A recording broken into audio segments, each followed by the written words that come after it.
आइए फ्रेंड्स, हम देखते हैं व्यंजन संधि का चौथा नियम।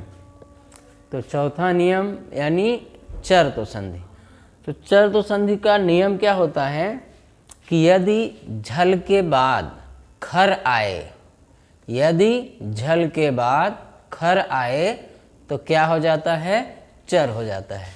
तो इसके पहले आप लोगों ने जस्तु संधि में देखा है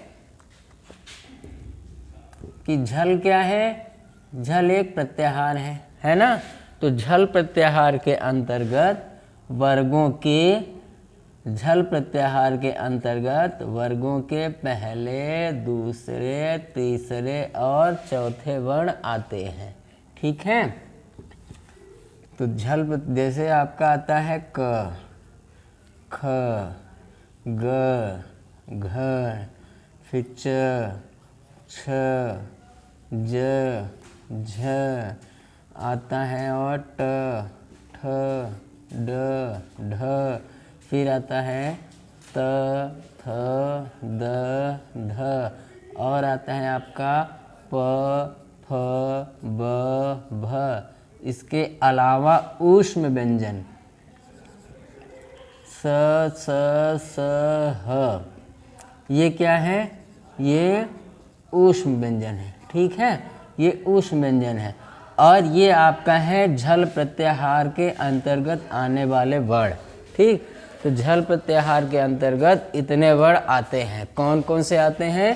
कि वर्गों के पहले, दूसरे, तीसरे और चौथे वर्ण आते हैं झल प्रत्याहार के अंतर्गत।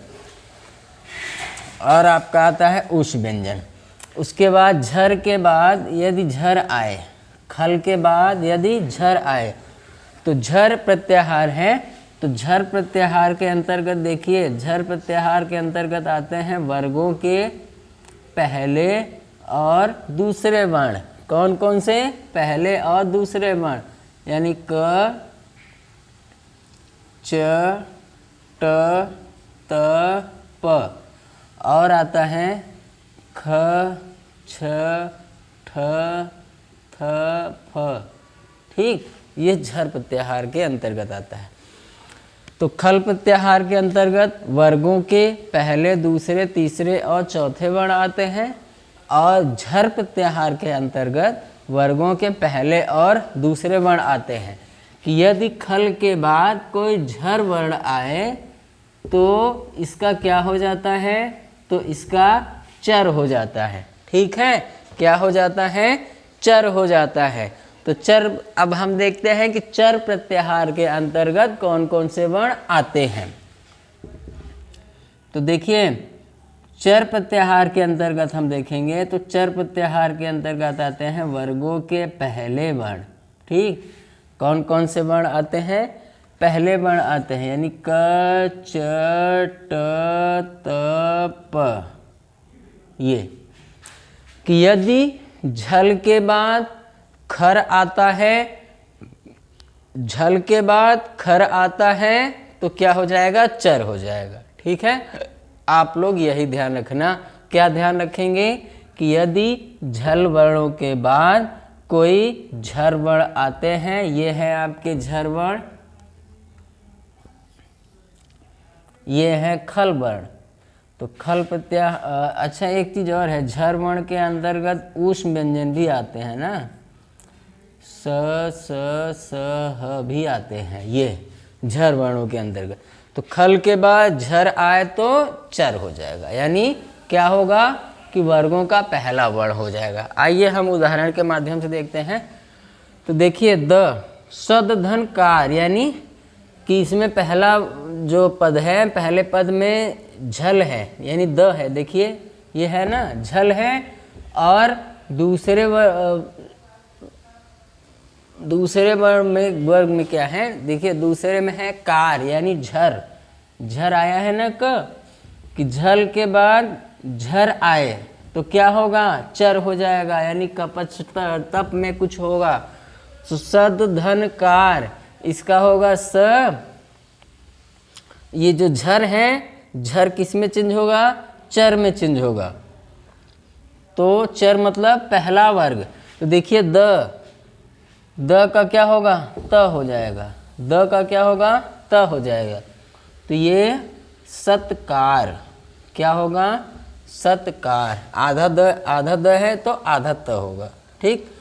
भेद प्लस तुम, तो भे और द क्या है, झर वर्ण है ना, द देखिए झर वर्ण है। तो झर वर्ण के बाद कौन सा वर्ण आया है, झर आया है, झर यानी त, देखिए त आया है ना। तो झर के बाद झर आया है, झल के बाद झर आया है, तो क्या होगा, चर होगा।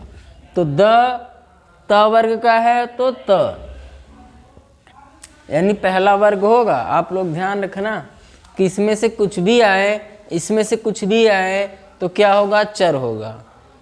चर का मतलब कि वर्गों का पहला वर्ण। इससे त वर्ग का कोई व्यंजन है तो त आएगा, जैसे ध है ना, त वर्ग का कोई है तो त आएगा, प वर्ग का कोई व्यंजन है तो प आएगा, च वर्ग का है तो च आएगा, ठीक। ये किस वर्ग का है, त वर्ग का है, तो ये त आएगा, आधा त यानी तुम, भेद तुम, ठीक, ऐसे लिखेंगे भेद तुम। तज प्लस शिव, तो तज, तो त आधा ज है, आधा च, और शिव यानी छिव, ये क्या हो जाएगा, तच्छिव, तशिव का तच्छिव, ठीक। उद धन पत्ती, तो ये उ आधा द है तो आधा त और पत्ती, उत्पत्ति। शरद प्लस काल, तो ये आया श र और द किस त वर्ग का है ना, तो चर होगा, मतलब इसमें से त आएगा, शरद त।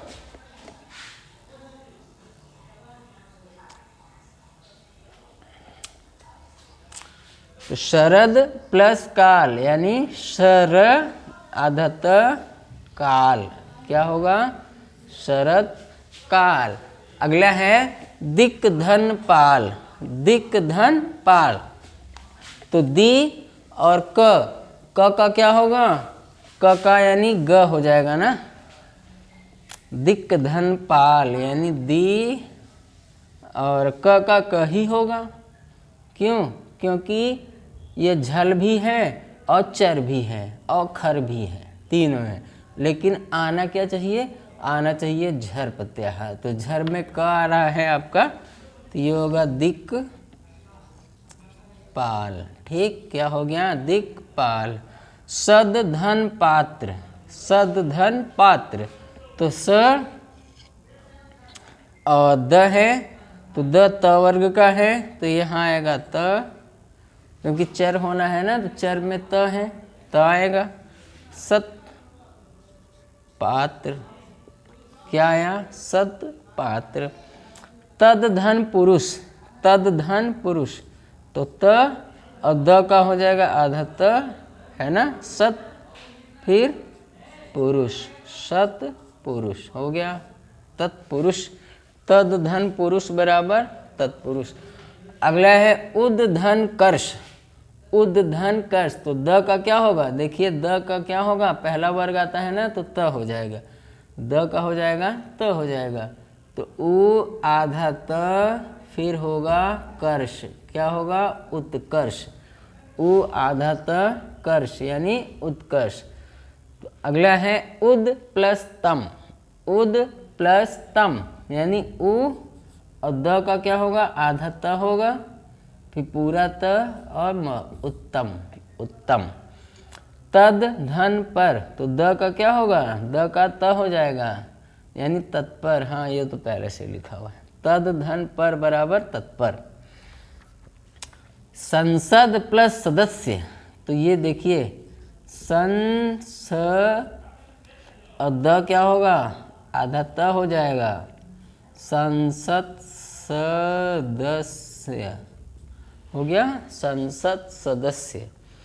लिभ धन सा, तो ली और भ देखिए किस वर्ग का है, भ, भ हमारा है प फ ब भ, प वर्ग का है ना, तो चर आना चाहिए, तो प वर्ग का है मतलब प होगा। ठीक, क्या होगा? प होगा।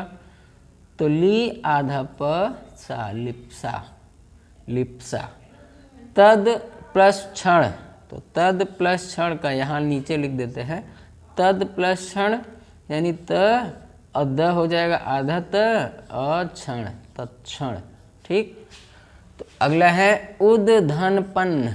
उद्धनपन्न, तो उ और आधा द है तो आधा त और पन्न, उत्पन्न। ठीक, तो ये था आपका व्यंजन संधि का चौथा नियम कि चर्द संधि कि झल के बाद यदि खर आता है तो क्या हो जाएगा? चर हो जाएगा। ठीक है, तो आप लोगों ने देखा कि खर प्रत्याहार के अंतर्गत कि वर्गों के पहले, दूसरे और तीसरे और चौथे वर्ण आते हैं, और खर प्रत्याहार के अंतर्गत वर्गों के पहले और दूसरे वर्ण आते हैं। तो यदि खल में चर जुड़ता है, खर जुड़ता है तो चर आता है। ठीक है, ये था आपका चर्त संधि।